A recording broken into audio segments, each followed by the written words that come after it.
we got a lot of runway here, which is good because this man has so many titles it would take up the entire 20-minute segment. He's the CEO, general manager, and head of creative of AEW Wrestling.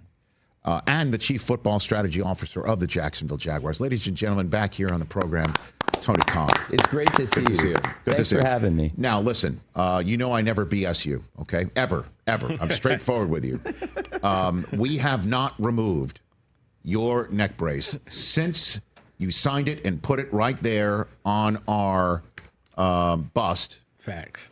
Since last year when you were here. It has been there every day. Now, I know you can't really fact check me on that, but it's the truth. I swear to you. I really appreciate that. It means so much. And that was great to be able to come here and have that neck brace, be a part of something really special we did for St. Jude. And what you do. You do so much great work for charity, Rich. What you do with Run Rich Run. You're a hero for the work you do. And of course, that's a big part of the NFL draft coverage every year, and that ties back to that neck brace. So we could circle back to that at the end, but I'd love to talk more about what you do with St. Jude. No, well, listen, what you did as well, I'll say it here as well. You gave six figures. You gave $100,000 with that as well.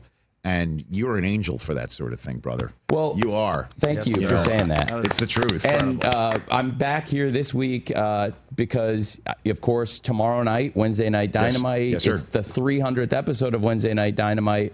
Saturday is going to be the 100th episode of Saturday Night AEW Collision. And with all these great milestones, I came back here. My most important point of being on the show with you today is that I wanted to tell you that again this year, I'm going to be giving $100,000 to St. Jude. Oh, my God. And I wanted to tell you in person. Yes.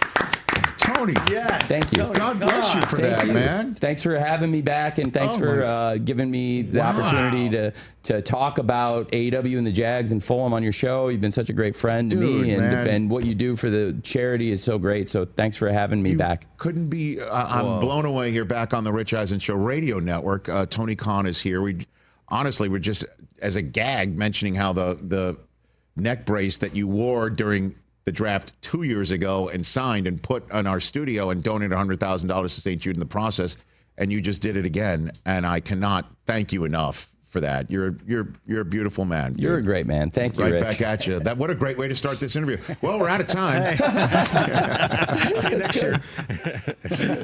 Now, once again, now that the radio audience is here, you are here in Southern California because I give you the floor. Well, thank you very much. You're welcome. Tomorrow night, Wednesday Night Dynamite, we're celebrating the 300th episode. 300. We're live on TBS and now streaming on Max, and we're having the best year in the history of AEW right now, and I would love to talk more about that because, it's a great success story, and I'm really proud of it because this is the first year of the simulcast. You're a simulcaster yourself here, sir. And you know all about it and the powers of it, and it's been great for us.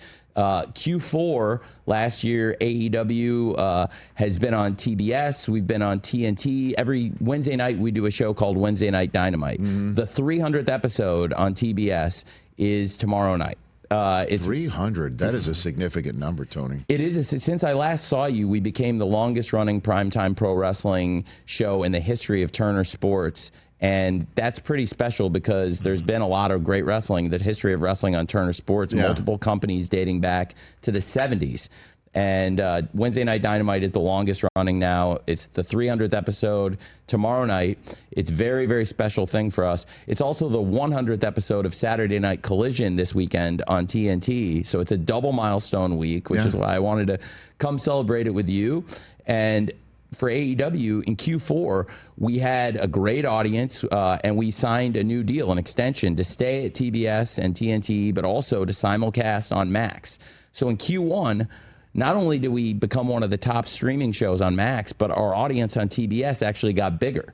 The overall audience and the demo share. See, so many people don't understand that streaming is a component. It's not a deterrent or a competitor, and when you see all the ratings, I know the NBA is like driven nuts by the ratings talk and all that sort of thing, and obviously, you know, our sport as well, Tony, when you're talking about aggregate viewers, the streamers are an important part. I mean, we're sitting here on Roku, obviously, where you can get all streamers sitting here, and like pretty much everything that you've just said, you could see right here, you know, on the Roku portal. Yes. And it's a significant way of doing business now. Absolutely. Obviously, I'm a huge proponent of it. No, and rightfully so. It's been fantastic for this show, and it's been great for AEW. So we just got the Q2 numbers officially in. Q2 just ended yesterday, and Q2 was up from Q1. So 2 straight quarters on both TBS with Wednesday Night Dynamite and TNT for Saturday Night Collision. Yes. The ratings have been going up each quarter. And we've been building a streaming audience. So like you said, you can build an audience on cable. And, these days, it's nice to have a success story on cable. But also, like you said, the power of streaming, you've seen it. And for us, Max has been such a great partner. So it's a really exciting time for AEW with what's going on TBS, TNT, and Max, growing and building the audience. But for the wrestling fans, the shows have been better than ever. The quality of the show is fantastic. TJ is a big fan. I think he could tell you. We've just been having absolutely fantastic shows this year. And it's a really exciting time to come back and hitting our kind of a peak going into the 300th Dynamite, the 100th Collision. And then next week, we're at Globe Life Field doing the biggest show we've ever done in North America, our biggest ticket sales ever, and the biggest thing we've ever attempted. It's normally the show we do at Wembley Stadium, but it's the first time we brought it to America, AEW All In. Yeah. It's next week, July 12th, on next Saturday. So it's kind of the biggest week ever. That's why I wanted to come here, celebrate it on the Rich Eisen Show. Thank you, Tony Khan. Make the announcement that I'm going to be donating again $100,000 to St. Jude. You, man. Unbelievable. Amazing. And Dave, listen, I know we've talked about this before, and talking to your dad about this idea.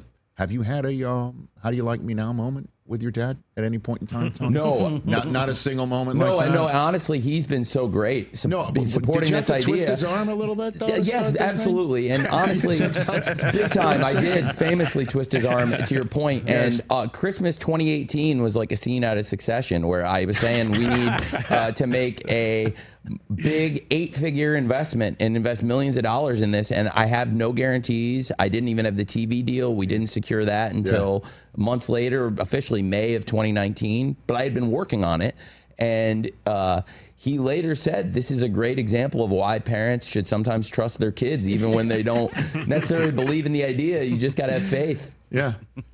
Take notes, best dad ever. Exactly. That's right. You're the best dad ever. I am, but I mean, I might have to move over for Shad if my kids ever ask me for a 10-figure idea or anything like that, to partner up. But I've got Tony Khan here on the Rich Eisen Show. TJ, I know you've got questions. So what do you got over so there? many. First of all, Tony, congrats on the 300th episode. Truly, I mean, you understand, and I hope people at home understand how incredible and how amazing it is to reach that milestone. I guess off the bat, there's so many, but one thing is, the internet wrestling community is loud. Always a lot of noise, right?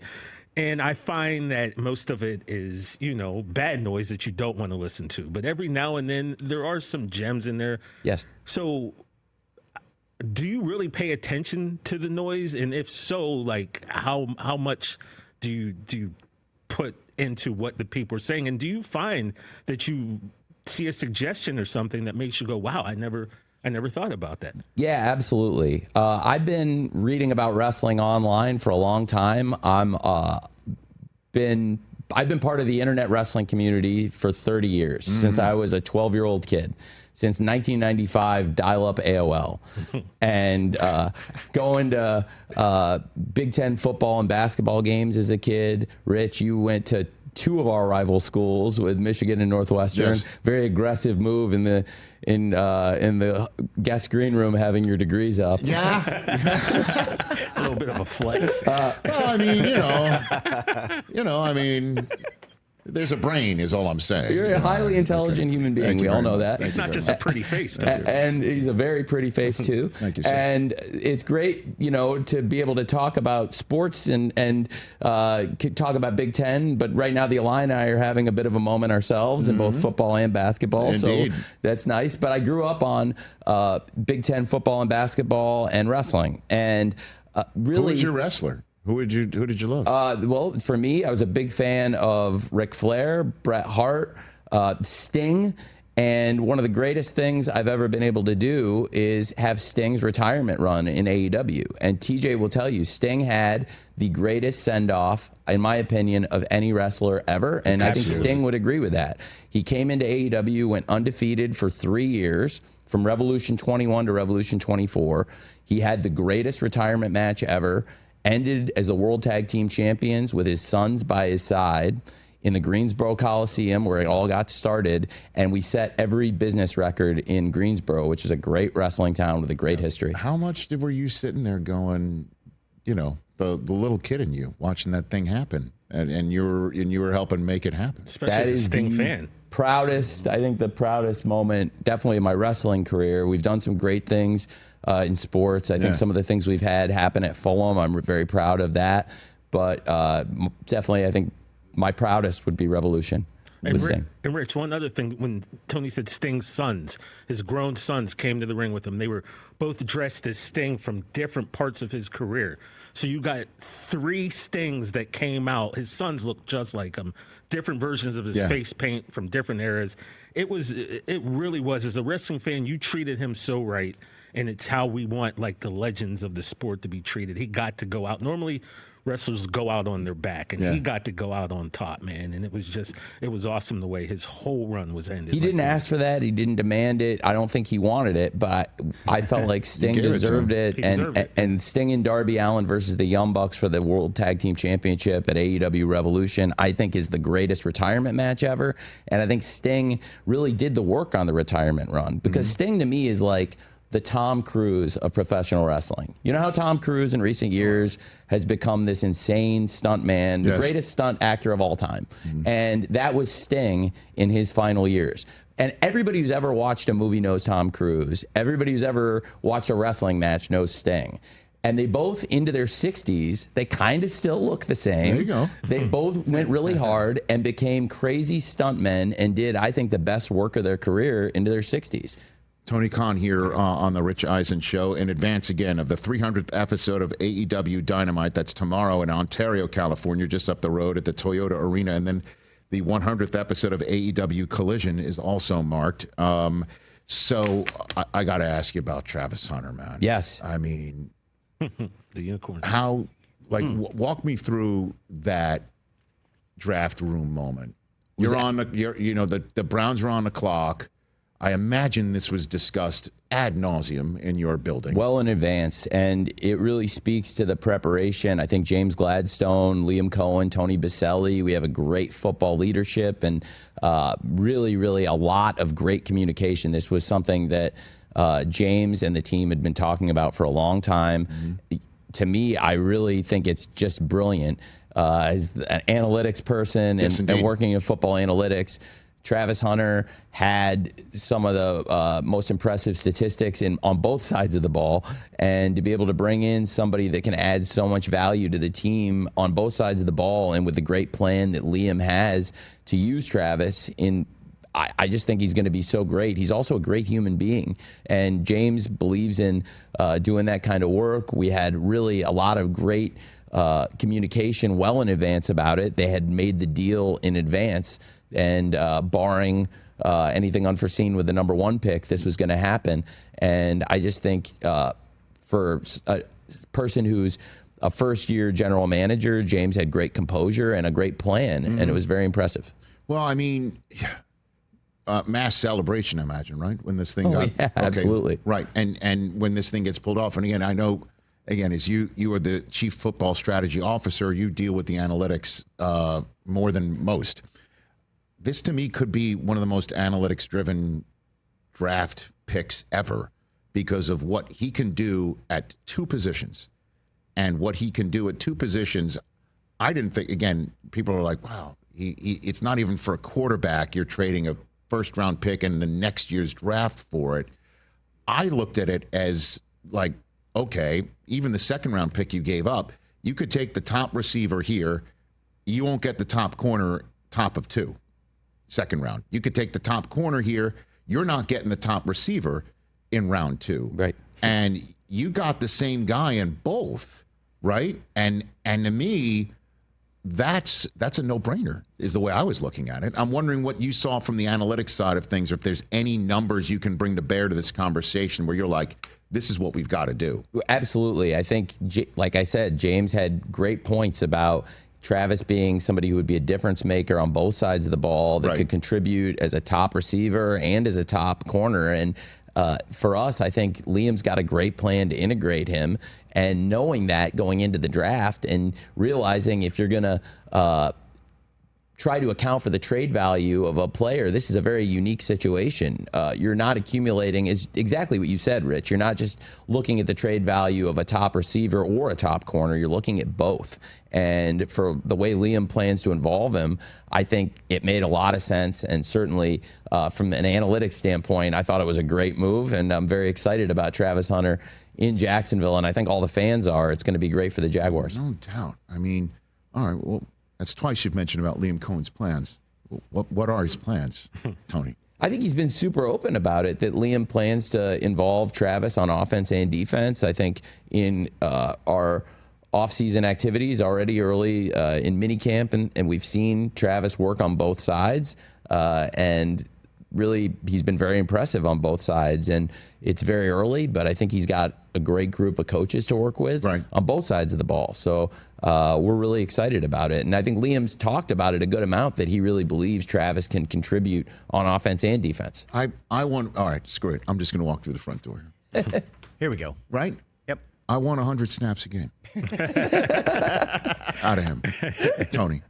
Yeah, just forward that to Coach Cohen. I'll tell him he knows I'm knocking on his door. Yeah. I might as well say it in the microphone with you sitting here, Tony, because I've said it in the microphone without you sitting here. I want to see 100 snaps a game. I want to see 50 on either side of the ball. And because he's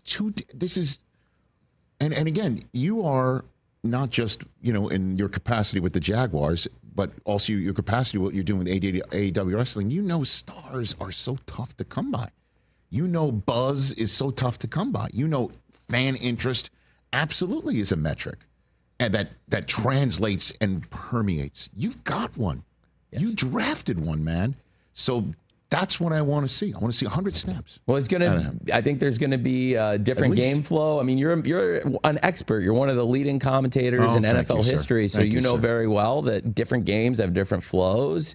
But I know he's going to contribute and play a lot of snaps on both sides of the ball. And it's going to be really great for the Jags, which I think we have such a great group of young players and a great young core. Yes. And now to be able to add a player like Travis Hunter, it's really exciting. Yeah, and I know you're in a tough spot. I don't mean to put you in a tough spot because you delegate. You know what I mean? You're not going to put like your dad, you and your dad and everyone else are not going to put your thumb on the scale with a new head coach. I in a new coaching staff. I get it.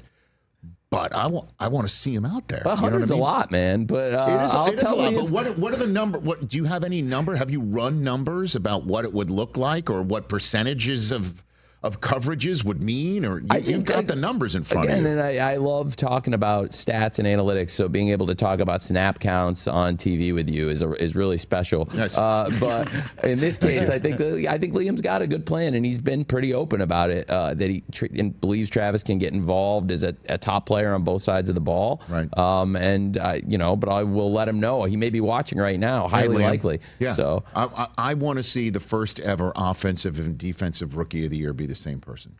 That would be really cool, wouldn't it? I grew up, like I said, in Champaign, and he was the top player. He won the Heisman Trophy, and he played on all three phases, and that's Charles Woodson. When I was growing up. Now, Charles Woodson became a Hall of Fame player and a top defensive player in the NFL. Yes. But now, I've never seen somebody that, in my opinion, is as versatile as Travis, which is really exciting because I think he can do so many different things. And to meet a human being that loves football and is just such a pleasure to be around and brings so much joy to playing football, it's really, really exciting. And I think the fans were already really excited about the core players because, Brian Thomas Jr. came in last year, is absolutely fantastic. Mm-hmm. And I think top player. Trevor Lawrence, I believe, is a top young quarterback, and to have so much talent around him, and now to have Travis Hunter on defense as well. You just had Josh Hines-Allen. Yes, he did, right in that chair. In this very chair. He says hello, by the way. And I say hello to him, and I love him, by the way. He's a great person. He's a real pro. Yeah. He's a great guy. Like, he's a pro's pro. He's a great talent. Right. And it's really exciting to be able to also bring a top player like Travis Hunter now to that defense with those great pieces there. He brought up a concept that none of us thought about, is that he is, I don't know if you saw this about that he is going against in practice the same people whose room he's going to walk into for a meeting. Like, he's going up against a corner, beating that corner, and now going to be in the cornerback room. And if he's a corner and he's going to be shutting down a receiver, then he shows up in the receiver room. And he's putting stuff on tape that might not be beneficial to his roommates. You know what I mean? And he's handling it in a way that it seems, but that's what when you got Dion basically downloading you with this information and getting you ready for the world. I think he's a I don't blame you for going to get him. I really couldn't be more high on. It was a brilliant idea when James and Liam and Tony and everybody, we all got together. Right. I really think James had a brilliant strategy here, and I hope it pays off for the Jags and the fans. One last thing on this subject matter. What led you to Liam and James, Cohen and Gladstone to be your new core? My dad did a brilliant job on this. My dad led a great search, and I think as a group, we all were looking for people that could really help us develop the team as a group, but also particularly develop the offense. We had great pieces. We think we have a top young quarterback with Trevor Lawrence, and Brian Thomas Jr. is going to be a top receiver. And we think we have the pieces to build a great defense. And Liam had a great plan, put together a great staff. I think Liam is a great offensive play caller. Anthony and the group on defense are going to be tremendous. And James came in with a really well-organized plan. Obviously, Liam and James have good experience working together here in L.A. with the Rams. With the Rams. And Les and his team were instrumental. They made great recommendations and I think really helped lead us in a good direction on both people. And I've known Les and obviously Kara for a long time, and they're great people. Me too. And I know you. When I first met you, you and Kara were working together. That's right. Yeah. And I knew her back from my first ESPN days. And interestingly enough, your opponent in Wembley are the Rams. Yes. Rams Jaguars in London. That'll be an interesting day. But before that, the 300th episode of AEW Dynamite takes place tomorrow, Ontario, California, and it marks the 100th episode of AEW Collision. And next weekend, AEW All in Texas, the largest domestic show in its 6-year history. That's the affair that used to be, if you will, in Wembley Stadium the last 2 years. And it's going back to Wembley next year, too, by the way. There you go. So, Coldplay had booked this weekend out years in advance. Chris blaming it on Coldplay. Okay. Thanks But it's going to be great. I can't wait to do Global Life Field in Dallas, go back to Wembley next year. Okay. We've put 81,000 fans in Wembley for AEW All In, and I can't wait to go back and do it again next year. Tony, what can we expect out of All In this year? It's going to be huge. Like, what are you personally looking forward to? It's going to be the greatest show in AEW history, I really believe. I can't wait next week to go to Arlington, Texas. There's such a great history around Dallas, and I think we're going to put our stamp on it. It's our biggest show we've ever done in America. I think it's going to be our best show ever. I know you're excited for it. I feel like Omega, Tony Storm, Mercedes Moné. Like, I want to be in the building for that. Well, you're coming. I hope you're coming. I'm going to see you there. Did you just invite yourself to Texas? I invited him. He invited. Oh, okay. I mean, I'm not going to turn. Is Jerry Jones going to be there? Do you give Jerry a heads up, like I'm going to be next door? I mentioned it, and they've been very kind to us, actually. And obviously, it's working with the Texas Rangers also here in Globe Life Field. But the Cowboys have been very generous to us. When you go show up to somebody's neighborhood that that you're in business with, you just say, "Hey, I'm in town." You know what I mean? Was very kind to us, and Jerry and Steven and Jerry Jr. and the team let us actually do flyers at one of the Monday Night Football games for the show. They were very nice. Maybe we have Micah Parsons come to the ring with Hangman. That's not. You That's know, out I'm of just- his. No. I'm just Josh thinking. Hines-Allen is who he would put out there. Micah's not his guy. That's a Okay. good point. Good point. Well, I'm just saying Mike is Keep right it there. all in the family here. Good point. Tony, you are the best. God bless you again for a $100,000 donation to St. Jude. You're going to save children's lives. Yeah. You have no idea how many you're saving. So thank you for doing that. Thank you for the great work you do with Run Rich Run. Thank you for having me here, and I really appreciate you. It's the least I could do, and thank you again. What you do to support St. Jude, you're a hero, Rich. Thank you, brother. You're kind to say that. Everybody, again, check out AEW Dynamite tomorrow. The 300th episode of that on the Turner family of networks, which you can see, including Max, right here on Roku. Catch the Rich Eisen Show live weekdays from 12 to 3 p.m. Eastern on Roku Sports Channel in the U.S.